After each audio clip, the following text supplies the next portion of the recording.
அனைவருக்கும் வணக்கம். இன்னைக்கான அரசியல் அப்டேட்ல பார்க்க போறது தாவேகா தலைவருடைய விஜய் அவர்கள் பார்த்தீங்க அப்படின்னா சிஎம் ஆக பொறுப்பேற்றதற்கு அப்புறம் முதல் கூட்டத்தொடர் இன்னைக்கு ஆரம்பிச்சது. இந்த கூட்டத்தொடரில் பல்வேறு சுவாரஸ்யமான அதிர்ச்சிகரமான நிகழ்வுகளாக கூட நடந்திருக்கு அப்படின்னு சொல்லலாம். இன்னைக்கு பதிவில் நம்ம பார்க்க போகிறது இந்த முதல் கூட்டத்தொடரில் ஒரு அதிர்ச்சிகரமான ஒரு பரபரப்பாக பேசப்படக்கூடிய ஒரு நிகழ்வு ஒன்று நடந்திருக்குங்க. அதுவும் பார்த்தீங்கன்னா அதிமுக எம்எல்ஏக்களாக நிகழ்த்தப்பட்ட ஒரு தரமான சம்பவம் அப்படின்னு தான் சொல்லணும். இந்த சம்பவம் பார்த்தீங்க அப்படின்னா நிறைய கேள்விகளை மக்கள் மத்தியில் எழ ஆரம்பிச்சுக்கிறதோடு மட்டும் இல்லாமல் அரசியல் களத்திலேயே இது பெரும் விவாதமாக மாறி இருக்கிறது. ஒவ்வொரு தங்களுடைய கருத்துக்களை வெவ்வேறு விதங்களாக பதிவு பண்ணிட்டு வந்துட்டு இருக்காங்க.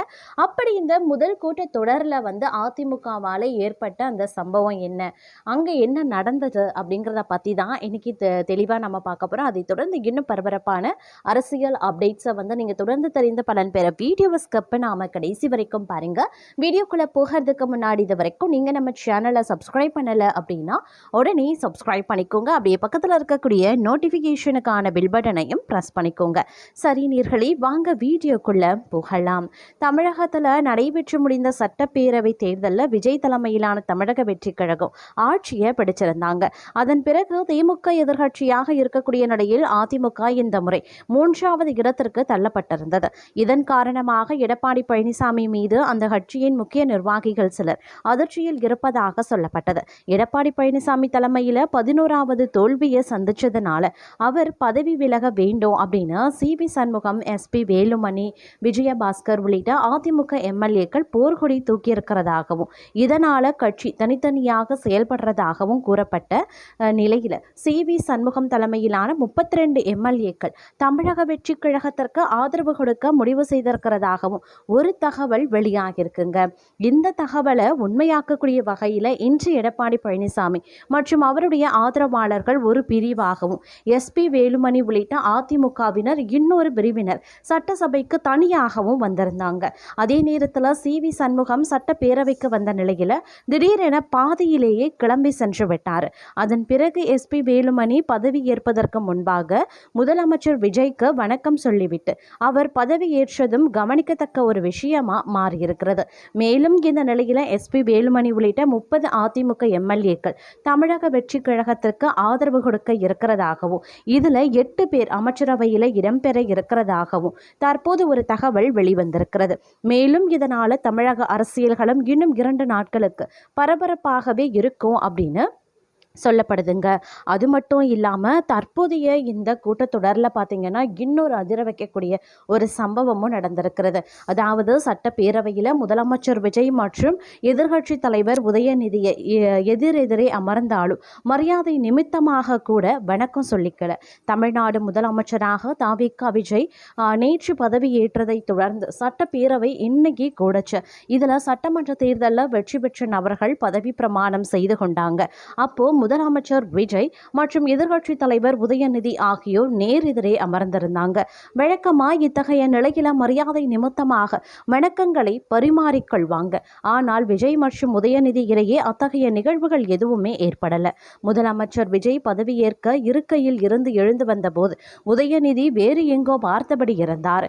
அதே நேரம் உதயநிதி பதவியேற்க வந்தபோது முதலமைச்சர் அவரை பார்த்தாலும் எதிர்கட்சி தலைவர் விஜய் முகத்தை பார்ப்பதை தவிர்த்தார். ஒட்டுமொத்த சட்டப்பேரவையும் வழக்கத்திற்கு மாறாக அமைதியாகவும் இறுக்கமாகவுமே இருந்தது. அப்போ திமுக பிரிவில் இருந்த முன்னாள் முதலமைச்சர் ஓ பன்னீர்செல்வம் பதவி பிரமாணம் செய்து கொள்ள எழுந்து வந்தார். அப்போது முதலமைச்சர் விஜய் சிரித்த முகத்துடன் வணக்கம் தெரிவிக்க ஓபிஎஸும் சிரித்தபடி வணக்கம் தெரிவித்திருந்தார். இதன் பிறகே அவையில் சற்று இயல்பான சூழல் ஏற்பட்டது. இதை அடுத்து வந்த பலரும் பரஸ்பரம் சிரித்தபடி வணக்கங்களை பகிர்ந்தும் கொண்டாங்க.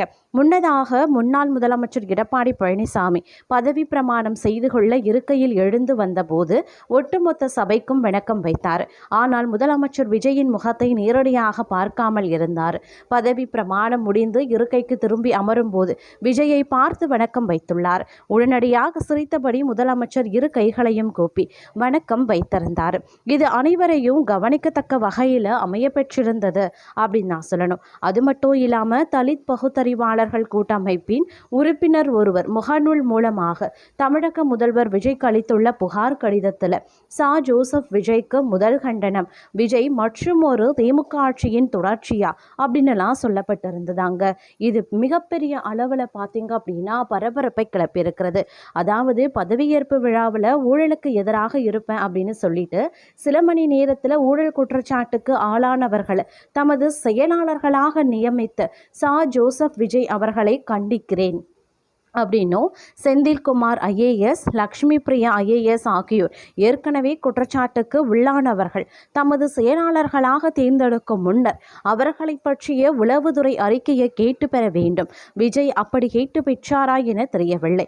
திமுக ஆட்சியினுடைய ஆதிதிராவிடர் நலத்துறையின் செயலாளராக லக்ஷ்மி பிரியா ஐஏஎஸ் அவர்கள் இருந்தபோது அந்த துறையில் பல்வேறு ஊழல்கள் நடந்திருக்கு.